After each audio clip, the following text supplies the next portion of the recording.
Now, Treasury Secretary Tim Geithner on Capitol Hill today defending the president's budget and economic agenda. Republican members of the House Ways and Means Committee sounded skeptical. Bloomberg's Peter Cook joins us now with one of those congressmen. Peter?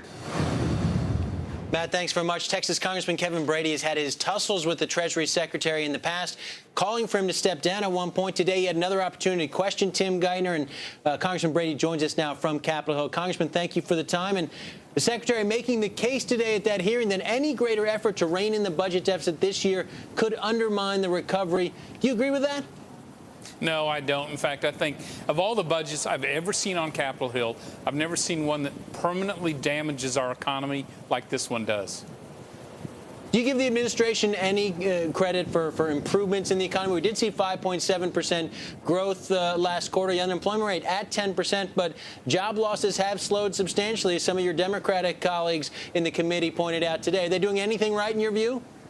Well, not much, to be truthful. I think obviously last quarter was really just a one-time inventory restocking that doesn't tell us businesses are willing to hire again. But I think what scares us the most is that consumers have lost confidence in this economy, and I think this White House, they're not coming back. Businesses are, I think, frightened by the higher energy costs, higher health care costs, all the tax increases coming up being proposed in Washington. And so I actually think with this budget, all the tax increases, a huge increase in debt, big job killer for a budget, and a permanently higher level of spending, I think they're actually damaging the economy even more.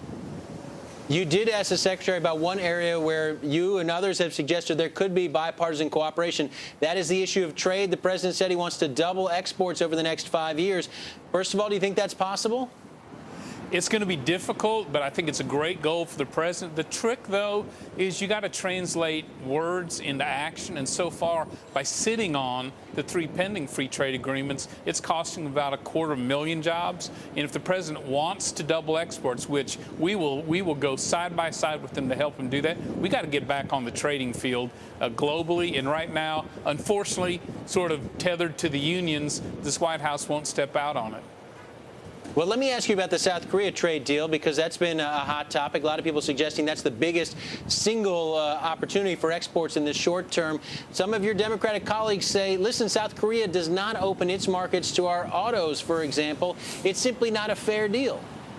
Yeah, I would like to see them open the market more, but the agreement actually does give us a much better deal than we have today, much better even than the Europeans have as well with their new trade agreement. But I always point out we don't even get a chance to sell in there if we don't pass this agreement. Other countries are moving in ahead of us in that market. We could lose billions of dollars of new sales all across America's industries if we don't act. So my thought is, look, let's work out those issues on South Korea. Let's bring it to a floor vote this year. Let us get us just a chance to sell our products to them.